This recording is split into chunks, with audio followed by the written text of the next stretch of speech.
Welcome, ladies and gentlemen, to the Carolina Conversation. I'm your host, Shaman Williams, and today we have a dandy.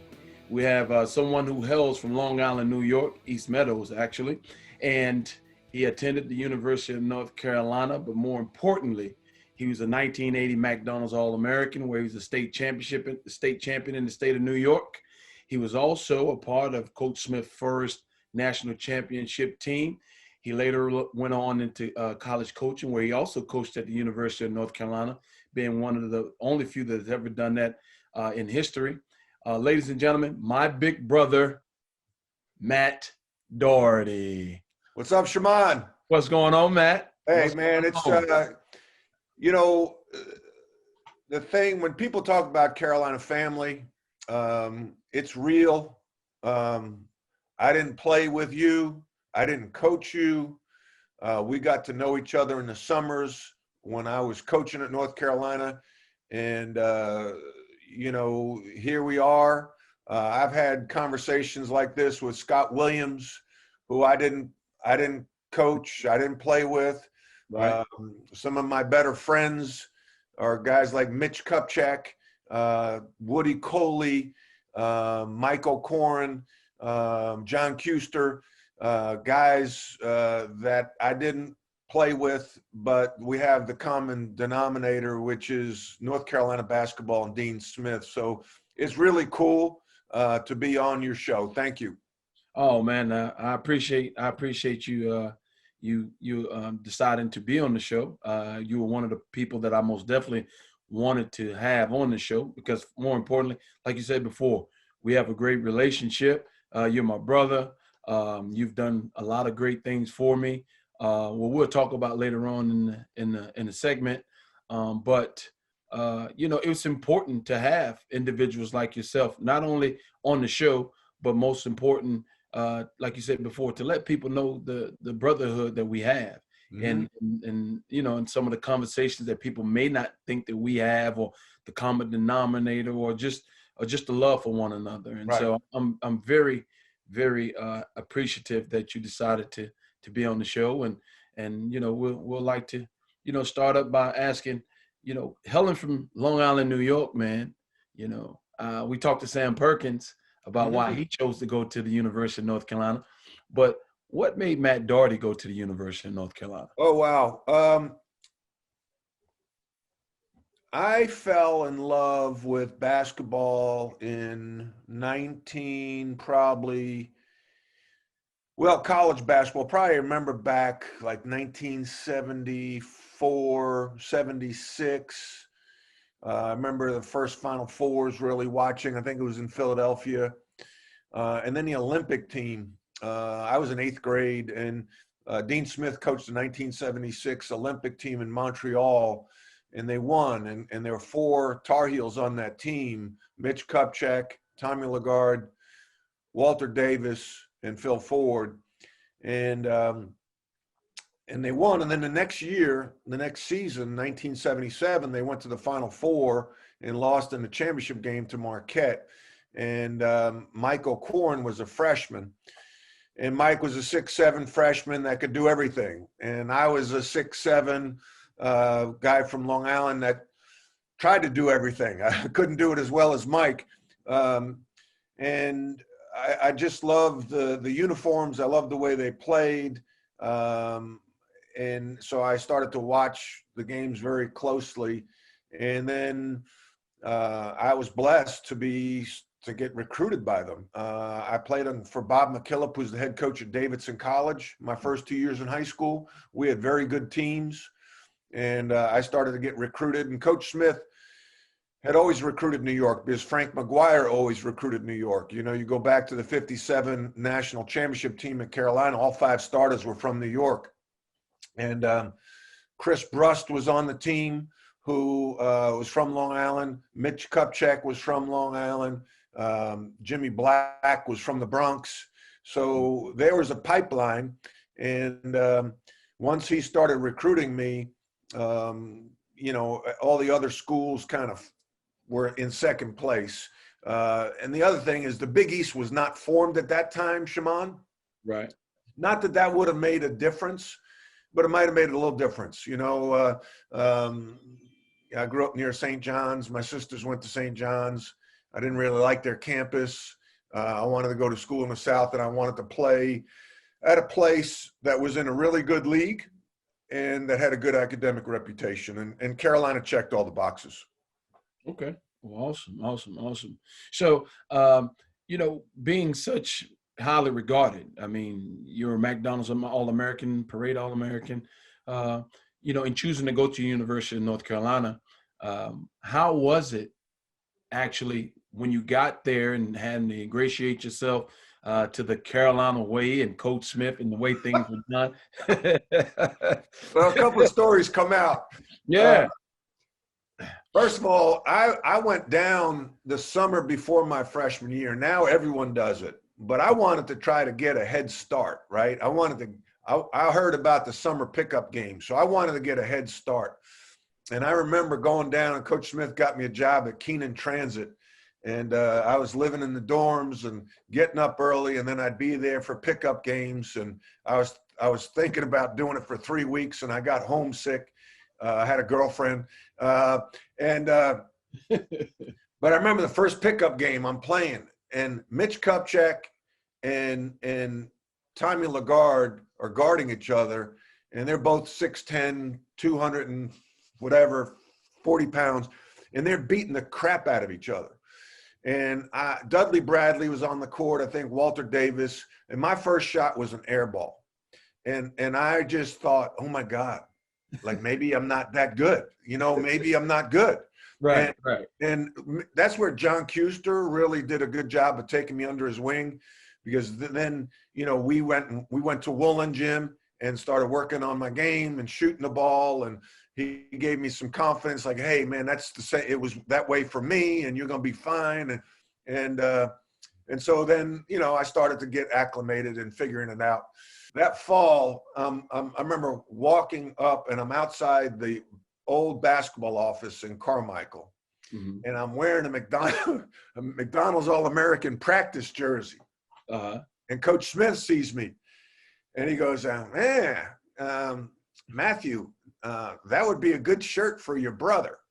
And walked into the office, and, you know, you're like, what just happened? Like, well, you look back and you realize, like, everybody on that roster was, you know, half of them were McDonald All-Americans. Don't think you're that big of a deal.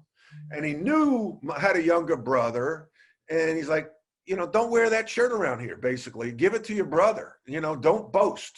Everyone's a McDonald's All-American. You need to try to fit in before you stand out. Right. And, you know, that's what Coach Smith stood for. I mean, some of my other guests, like I said, Perkins and so on and so forth, Coach Brown, they talked about, you know, just ingratiating yourself to the Carolina system, having to be bigger than yourself. Yes, sir. To have a successful career at North Carolina, it had to not be about you, it had to be about everyone else. And I think that's where everybody can understand the consistency in who we are and the consistency in our program, because of what Coach Smith stood for and wanted us to stand for. It has to be bigger than yourself. And so you learn that with your McDonald's All-American shirt. Yeah. In retrospect, Matt, that's not so bad. Other people get it in other ways. Oh yeah. Like coming over and sitting on the bench, right? Yeah. There you go. Or a loud shriek in practice. Ah! Yeah. You know. Yeah. So I had another story one time. Yeah. I mean, like, listen, you know, you were recruited by Kentucky. We all were recruited pretty high levels. Yeah. And my sophomore year, the year we won the national championship, I'm starting. I mean, I was a McDonald's All-American. It was probably a down year. I probably got the award because I ate more Big Macs than anybody else. But I'm in practice, and we don't have a shot clock, no three-point line. And I shoot an open 15, I thought was like a 15-footer. Right. And I didn't shoot a lot. Like I probably was allowed to shoot like 4.5 shots a game. Right. So I'm in practice, and I shoot an open 15-footer. And I'm feeling pretty good about it. Right. The whistle blows. Who on Matthew's team? You know, he always calls you by your full first name, right? And he doesn't curse. Like sometimes you wish he would curse. Like, like, who on Matthew's team thought that was a good shot? Raise your hand. And I'm looking around. I'm like, what? And James Worthy's standing next to me, and his nickname is Stick. So I get it, Stick, come on, man. You know, like, help a brother out. Right. They didn't raise their hand. And I'm like, what the heck? Well, obviously that was Coach Smith's way of saying, that's not the shot we want. That's right. Especially when nobody raises their hand. Right. Raise their hand if you want. Right. So now it really tests your confidence, because if you have that shot again, you either don't take it or you better take it and make it. Make it. Yeah. And even if you make it, you still might get it.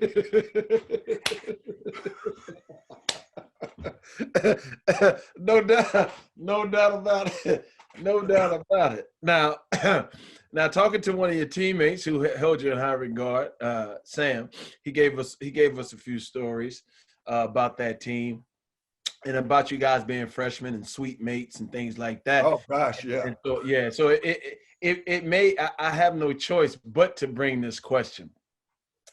Say freshman year, he said James is playing some music in his room. Oh wow, loud. Loud. Late. Loud. He say, you come in through the suite and say, hey guys, do you mind cutting that music down just a little bit? Could you finish that off for? Yeah. So I don't know what day of the week it is, but the music's loud. I'm trying to go get some sleep. And so I'm like, oh man, you know, it's one of those, now I'm wide awake. I can't go to sleep. And I'm thinking, okay, do I go in there and say something? Right. Jimmy Braddock and I were roommates, and Sam and James were roommates. And, you know, like you said, we shared a bathroom and a shower, and I walked through and opened up the door, and I think James was on the wall on the right and Sam was on the left. Usually the freshman got the door, the sides of the door, because it was less wall space. Right. And I asked, I say, hey, you know, I try to act real tired, you know, like give the look like, man, hey guys, would you mind? I'm trying to get some sleep. Just turn the music down a little bit. And there was a pause. And they both started laughing their butts off.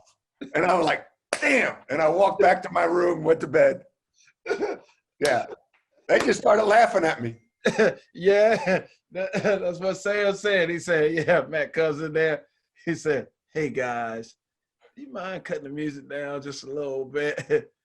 They looked at you and said, hey, every word, man, please get out of here. That's a true story. Yeah. That's funny. I mean, that's just part of the growth and living together. And I think there was some value in being in small dorm rooms as freshmen and sophomores. And, you know, you figure things out. Yeah. If you ever have Jimmy Braddock on, I first met him, I thought he had a fat lip. Mm-hmm. And I thought somebody punched him in the mouth. And then, and he always had a circle worn out in his back of his jeans, his Levi pocket. And you know where I'm going with this. And one night I'm going to bed and I'm brushing my teeth and it looks like somebody took a crap in the sink. Well, lo and behold, he was dipping. And that's why I had the fat lip, and he put the skull thing in his pocket. And at night, before he was going to bed, he took the dip out, put it in the sink. what in the world is this? We didn't do that on Long Island, Shimon. We didn't Right. dip school. No, baby. Different environment, different culture. Different culture. You get to learn a few things once you leave the island. Yes. Yes. Well, tell me this, Matt. You were highly regarded by many, and your teammates. They really championed your ability to pass the basketball at your height. They really said that you did a great job. You were kind of that piece that made everything go with your ability and your height to be unselfish, get to places on the floor, and create shots for others. How was it being that individual on the team to win Coach Smith's first national championship? Yeah, Shimon, at the time, I think I may have taken that for granted a little bit, that role. And then when I became a coach, I realized the importance of it. Right. To have someone with size that could pass the ball. Mm-hmm. And I look at the value Jason Capel brought to our teams when I coached at North Carolina. Jason was a 6'8", could pass, handle, and shoot the ball. Mm-hmm. And having somebody that when the guards were trapped that could meet the ball in the middle of the court, catch it, turn, and make a play was valuable. Mm-hmm. To have somebody with size that could take the ball out of bounds either underneath or on the side, especially on the side because there's no room to back up, to be able to see is invaluable. And then just court awareness, the coach on the floor, the role player, the role player term, sometimes people feel that's disrespectful, mm-hmm. that you're a role player. I embraced it. I was flattered by it because I knew, I mean, I had 3 dunks in my college career, man. I had 3 dunks in my college career at 6'8". Like, that's sad, right? I mean, I dunked in practice one time, and the guys off of 2, I went baseline, and I dunked it, and the guys started laughing. They started laughing. Coach Smith had to stop practice. I'm like, what the hell are you guys laughing at? Like, right. I can dunk, So we all sometimes try to do the things we can't do very well as opposed to focus on the things we can do really well. Right. And I was good at seeing the floor and thinking a play ahead and seeing where the trouble lies and anticipating, somebody needs an outlet or anticipating someone cutting. And I took great joy in passing the ball. And oh, by the way, I had some of the best finishers in all of basketball on my team. Right. I mean, I'm talking about NBA, like Sam Perkins, right? James Worthy, Big Game James, Michael Jordan, Brad Doherty, talking about big men and forwards. And, obviously I played with Kenny Smith too and Al Wood. But those guys, like, you get the ball in the break, in the middle of the break, and on one wing is James Worthy, on the other wing is Michael Jordan. Right. Come on. Right? No question. Doesn't get any. Like, Magic Johnson didn't have it that good. Right. Man, when you begin to name, all those players, a lot of people may forget just, who you had and who you were playing with. And the greatest thing about it is a lot of times from fans' perspective, they may not appreciate you, but I think the best thing that you can ever appreciate is when your teammates talk about how invaluable you were. That's the best compliment you can get, because a lot of times people are not looking or don't understand the game enough to understand how important roles were or the things that people did that helped the team become what they are.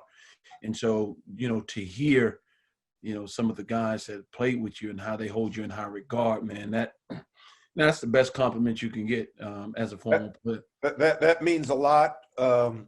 that all you want at the end of the day is respect of your Right. teammates. And Right. I did know this, Coach Smith appreciated what I did. Otherwise I wouldn't play. I mean, that's the bottom line, Right. right? I Right. mean, I look at this, and this is, I'll toot my own horn here, but in the national championship game in 1982, there were two players that played 39 minutes in that game. Mm-hmm. One was Patrick Ewing, and the other was me. Mm-hmm. And I look back, and I'm like, man, Coach Smith had me in 39 out of the 40 minutes of the most important game of his career at that time. Yes. I didn't had like, I don't know, 3 points. I didn't do anything special, but I was out there and in that great game, in that great environment with great players on both sides of the floor. And, just really, that was the biggest compliment Coach Smith could pay me, was to play me. Right. That's the absolute truth. That's the absolute truth. So let's move forward a little bit. Moving, once graduating and from the University of North Carolina and moving on, the one thing that most people know you as, other than the University of North Carolina, is one of a great college coach. Mm-hmm. And so, how did you get into coaching, and take us through that a little bit? Shaman, when you become a basketball player at the level you were at, and, I was at, I never made it to the pros like you did, but your identity is a basketball player, and that's good. That's good and bad, right? It is. Because you become obsessed with it. You become one with it, because the only way, unless you're Shaq or, someone who's just freakishly talented, the only way to have real success in the game is to live it, breathe it, and it be a daily part of who you are. Right. And I loved, since I was in fourth grade, to be considered a basketball player. Right. And then in 1984, I started 3 years at North Carolina on great teams. Mm-hmm. And I, in my mind, felt like I was going to be drafted in the, by the third round, and I'd play somewhere in the NBA.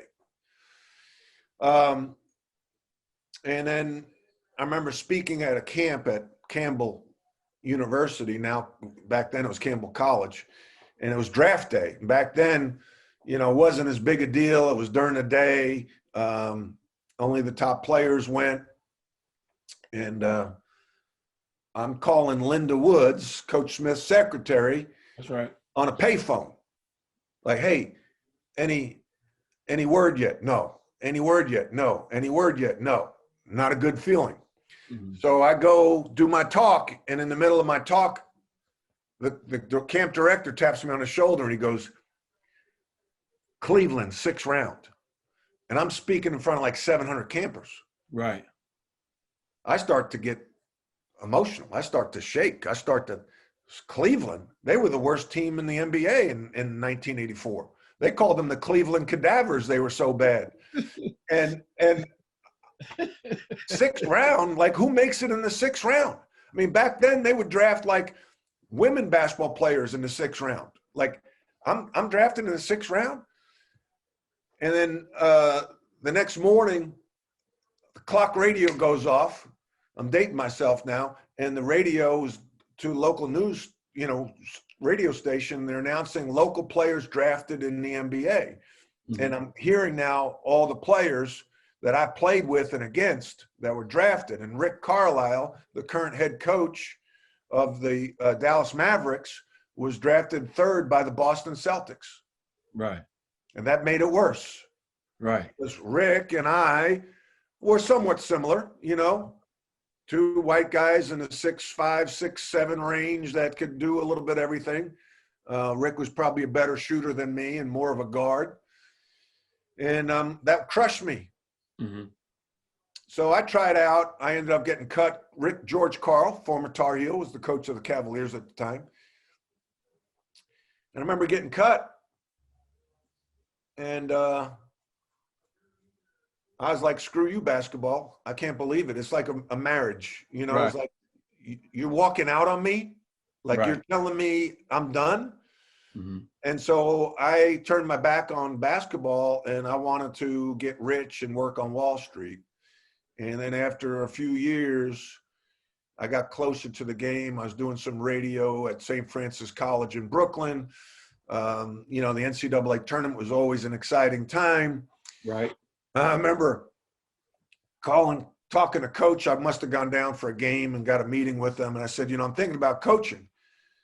I'd like to get into coaching. And this is typical Coach Smith.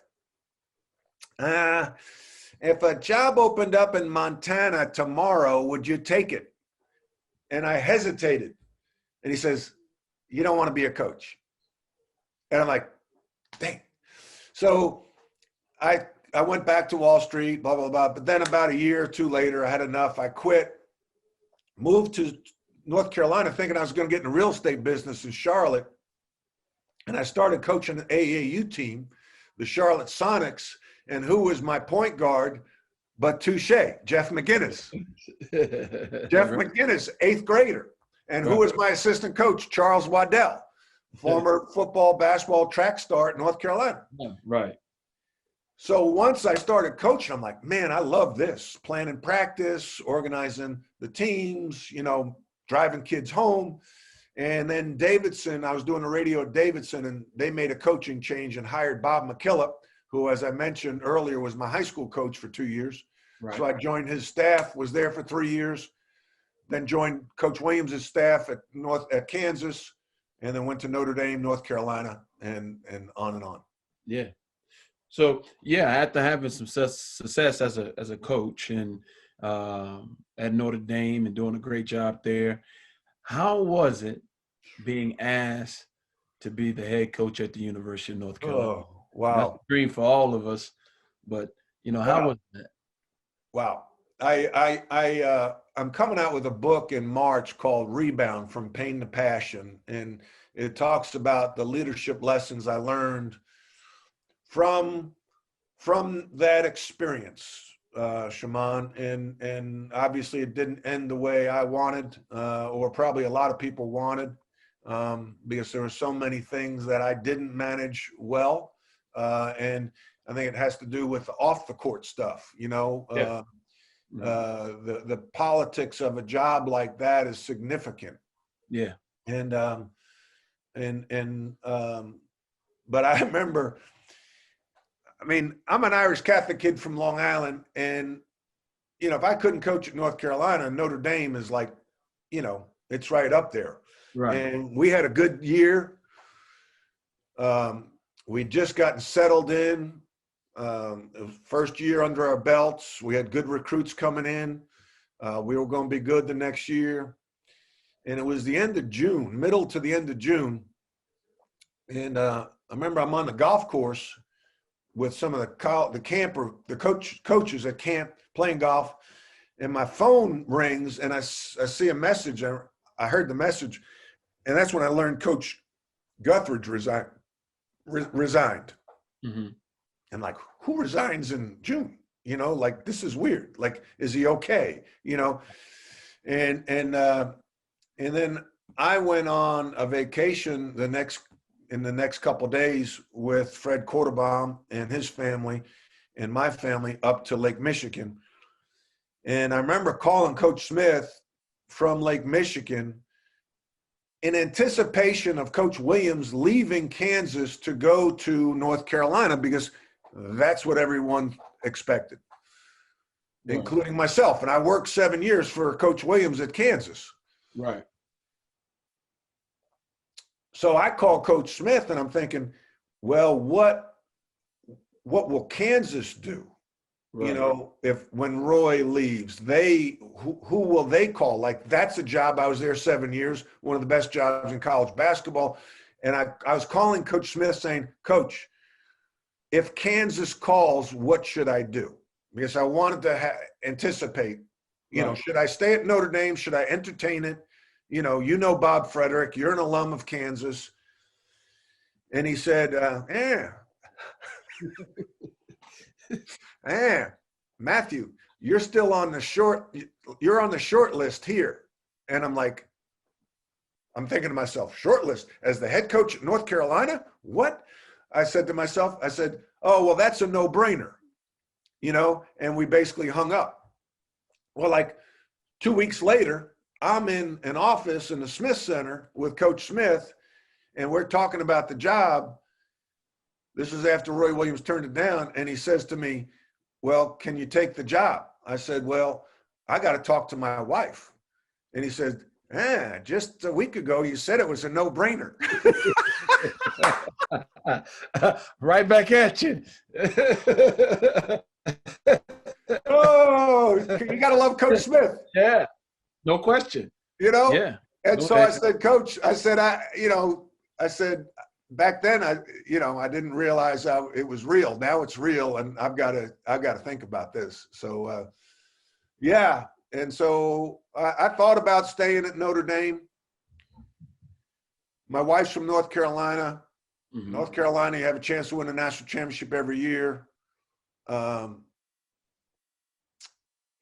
big thing was, I could have made my own name for myself at Notre Dame and not have to, be in Coach Smith's shoes.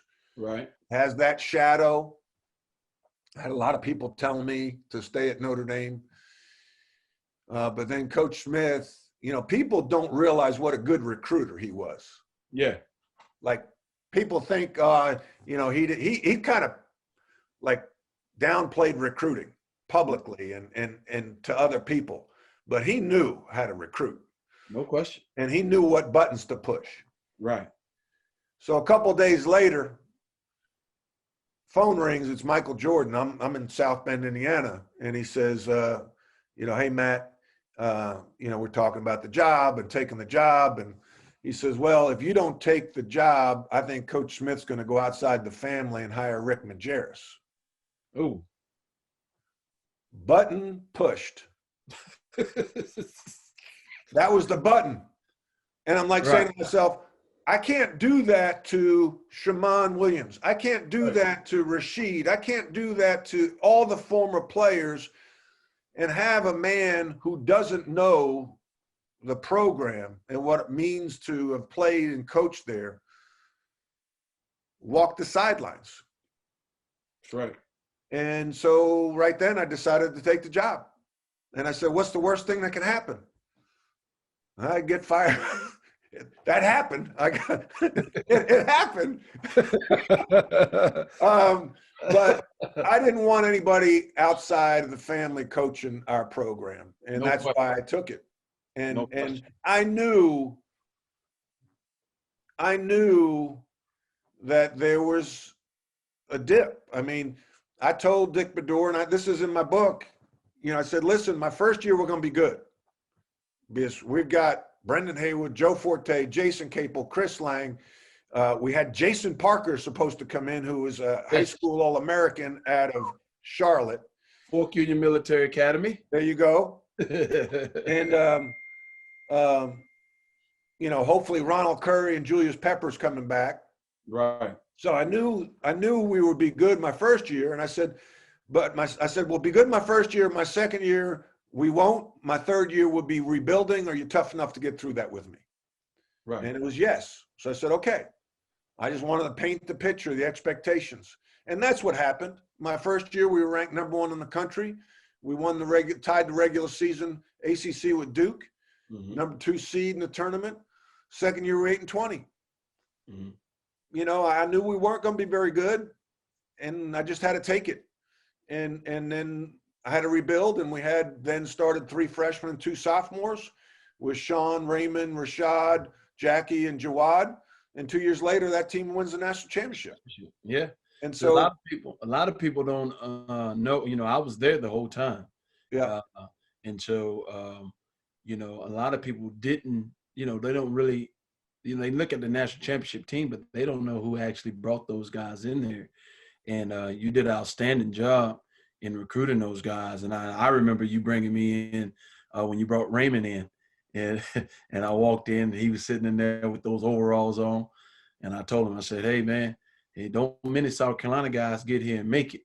I said, "But you choose to come here, man. You can be special.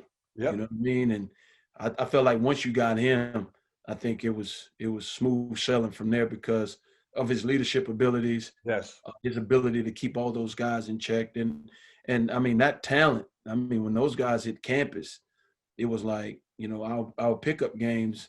I was like, hey, these kids here, they're gonna do something special. And then you still had Jawad and you had Yep. Jackie and Melvin and the greatest part David about Noel. David Noel, yeah. And Yeah. so, those guys, man, I mean, you really, unfortunately you weren't able to continue with that group, Right. but you most definitely set the institution, you put the institution in a great position to continue to excel. And you were right there. You know what I Yeah. mean? You were right there. And then And Sean broke his foot, and there was a lot of rumblings, and I didn't manage the politics of the job well. That's where, I really was not prepared. And I thought that I played there, I would understand the landscape. And I asked, I said, hey, I want to bring my staff with me. Is that okay? And I was told yes. I couldn't leave my staff out in the cold in July, and so I got a lot of criticism in the family for firing Phil, Dave, and Pat Sullivan. And I said, I didn't hire them. Like, they weren't like most coaches get to bring their staff with them. And I look back at that, and things were happening so fast that if I had to do it again, I would have gone slower with change, and I would have kept those gentlemen on staff because understand the importance that they were to everybody connected with Carolina basketball, and work something out with Dick Baddour saying, listen, I've got to protect my guys who put me in position to get this job, because one thing that Coach Smith always taught us was loyalty. right. And so we got to find a way to bring these 4 guys with me, pay them what they were making at Notre Dame, and they don't have to have the same role. Right. But they've got to have a role in the athletic department, in the basketball program. We'll keep Phil, Dave Hanners, and Pat in their roles at their salaries, bring these guys in below them. And if they don't like it, then they don't like it. But I'm not leaving them out in the cold. No question. That's what I should have done. Yeah. Yeah.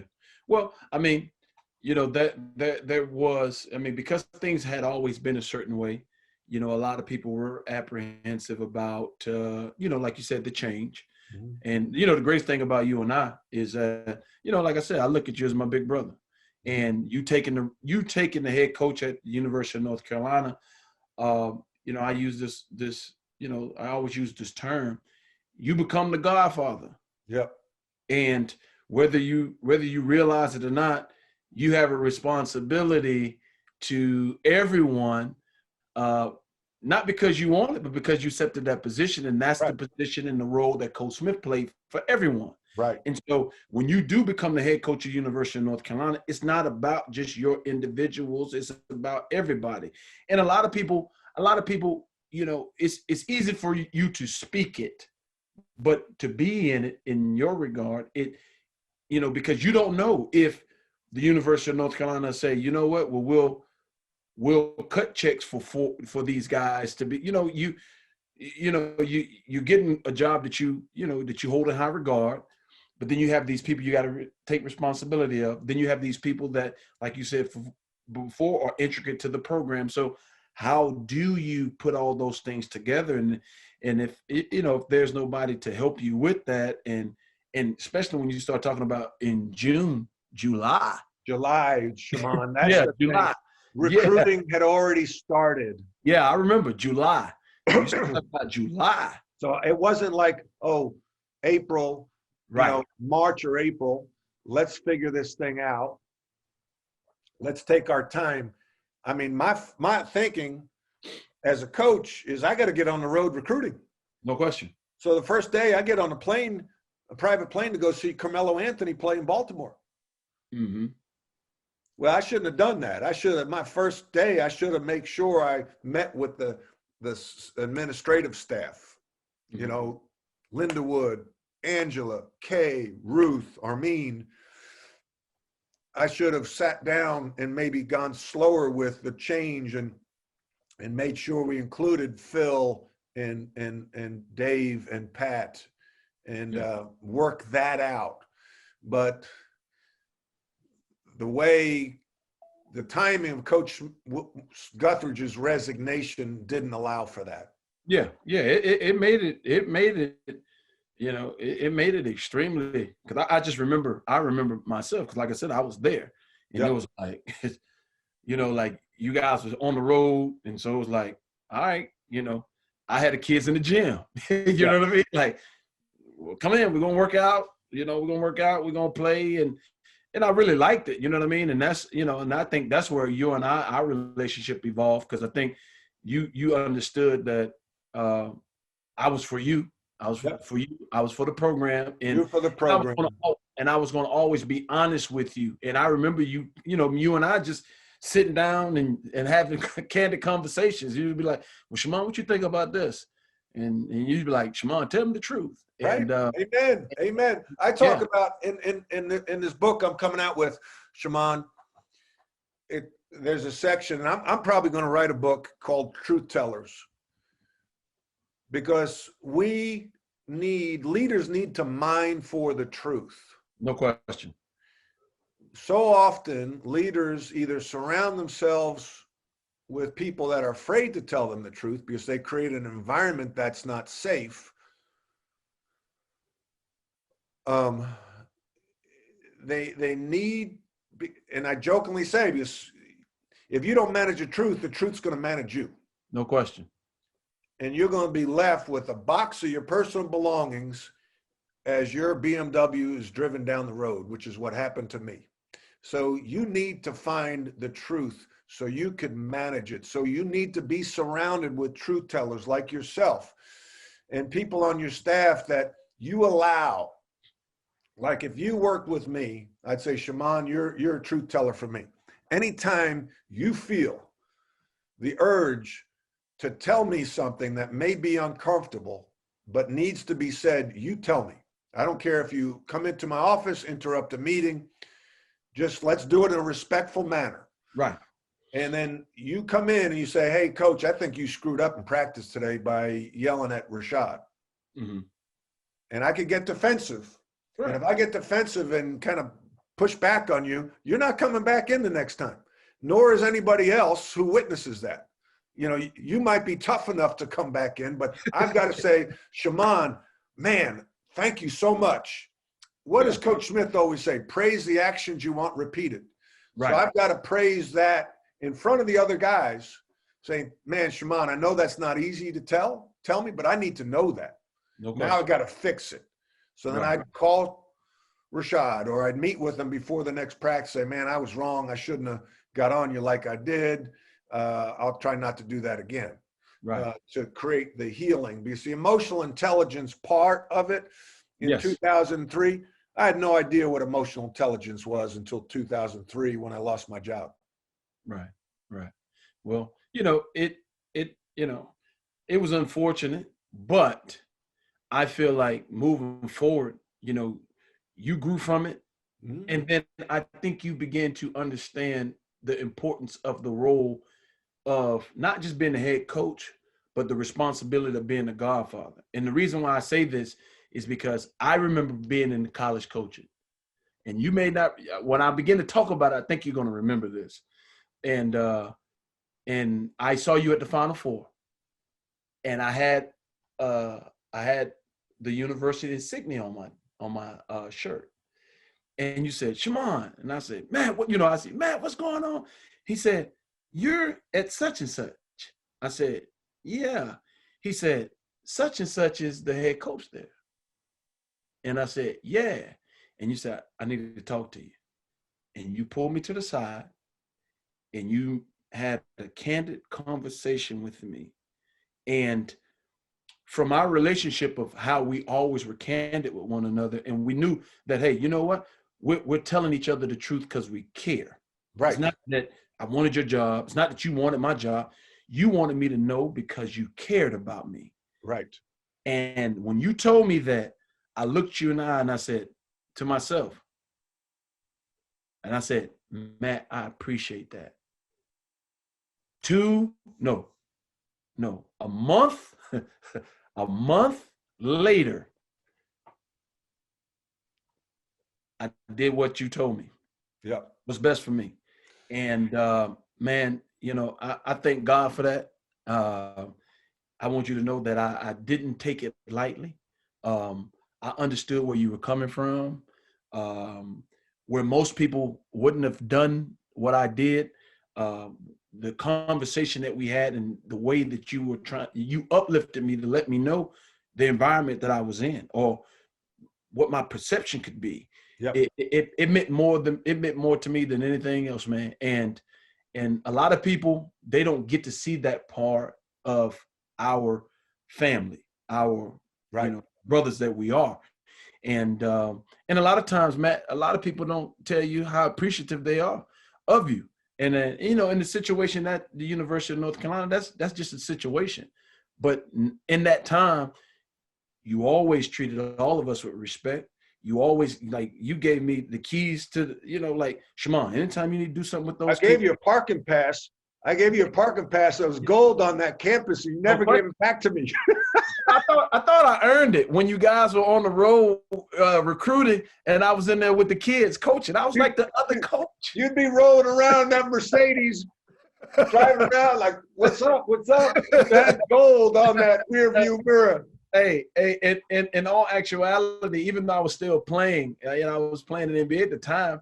I vicariously wanted to be on the staff. So, that kind of, so each and every summer, it was great being back in Chapel Hill at my home. I considered you a staff member, really, because of the work that I know you're one of the hardest workers that you really made yourself into an NBA player. And I knew that you would have an impact on the guys. So that was, you were a quasi assistant coach because I knew the positive impact you had on our players. Man, well, I appreciate it. Well, you deserve to be listen, if you and I have talked on this, not that I'll ever coach again, but if I did, you would be one of the first people I would call because you are a truth teller. You are a leader. You are a hard worker. You are passionate about the players. You're passionate about the game. And I think you're passionate about everything that's right. And you and I keep it real with each other. And we also can laugh. I mean, I think that we need to laugh more in our world. My mother would always say, laughter is good for the soul. And I think that's one thing that you and I always did. Yeah. Well, God permitting, if my opportunity does present itself, I'm most definitely going to give you a call. There you go. Sure. You need some gray on the bench. Hey, baby, I'm getting my own, but I most definitely need you. But last but not least, now I know you have your book coming out. Now I know you're in school. You're doing some executive coaching, things like that. So give us a quick summary because I want to. I have this right up here, the Doherty coaching practice. Okay. And I've tried to turn a negative into a positive. The negative of my getting fired at North Carolina. I went on a leadership journey, Shimon, to study. It's like, I tell people, it's like any coach, any player, you lose a game, what do you do? Right. What do you do when you lose a game? You go back and look at it and learn from it. Amen. So I look at the film. What did I do wrong? How can I get better? And that's what I tried to do. And as I was taking some of these courses, Shimon, I realized that leadership is not formally taught. You know, very few people really get trained in leadership, but yet in college athletics and pro sports, people are handed the keys to a Ferrari and say, drive this car as fast as you can. And if you wreck it, I'm going to find another driver. But they don't ever teach you how to drive the Ferrari. Right. And so, you know, I'd been a head coach for 1 year before I became the head coach at North Carolina. Granted, I had worked under great coaches in Bob McKillop at Davidson and Roy Williams. But when you're in that seat, it's different. And so Mac Brown said this about Texas football. He said, one of the best things about Texas football is that millions of people care. And one of the worst things about Texas football is millions of people care. That's right. And that's what happened at North Carolina. And I made some bad decisions that were leadership decisions. Like I was very comfortable on the court. Mm-hmm. I was very comfortable putting our players in position to be successful. But things like managing up and managing Coach Smith, mm-hmm. you know, as simple as that sounds, you know, the legacy leaders that were in the building, Bill Guthridge and Dean Smith, I didn't manage them very well. You know, the former players, you know, how could I asked, could I bring my own staff? I was told yes. So as a result, I removed Dave Hanners, Phil Ford, and Pat Sullivan. Well, that was a real black mark against me with the former players. Mm-hmm. But I asked, and they said yes. You know, but, you know, so it's a hell of a case study mm-hmm. on managing change. And that's what this book is about. And that's what this is about, is to help corporate leaders, company leaders manage the big chair. Gotcha. And understand things like emotional intelligence and self-awareness and you know, how you communicate and developing core values. I now have core values. I didn't have them when I was at North Carolina, except play hard, play smart, play together. Right. Right. Right. But now I have RTCP: respect, trust, commitment, and positivity. So those are things I learned that I didn't have in place when I became the head coach at North Carolina. And so I'm trying to take my pain and turn it into a passion. Uh-huh. And that's what the title of the book is: Rebound from Pain to Passion, Leadership Lessons Learned. Awesome. Awesome, man. Well, please, when you have an opportunity, once that book comes out, we'd love to have you back. Oh, yeah. My last question. Where's that jersey? Oh, yeah. Oh, yeah. Here we go now. All right. There it is, ladies and gentlemen. Yeah, see, now I jokingly say that like they weren't going to retire my jersey, so I retired it myself. Right. And right. Here's a couple of pictures. That's tell me if you see that. Yep, that's a Superdome. Yeah, that's with Michael, and I'm at the foul line, and Patrick Ewing. And yep. That's the shot.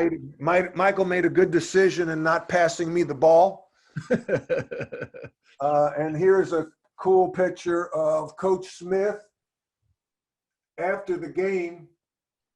We looked like we lost that game.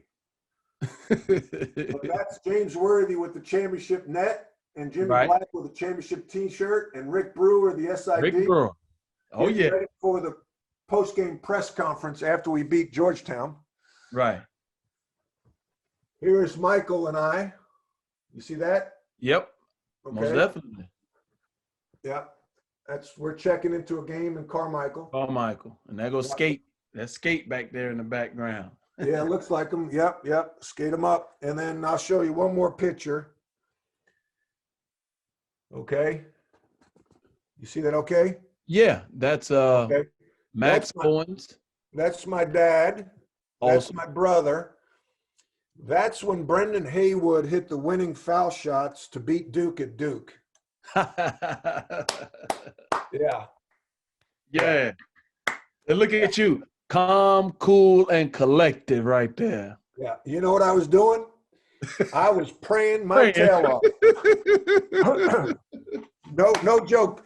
Mrs. Haywood, Oh, Brendan's mom had given me a prayer, right.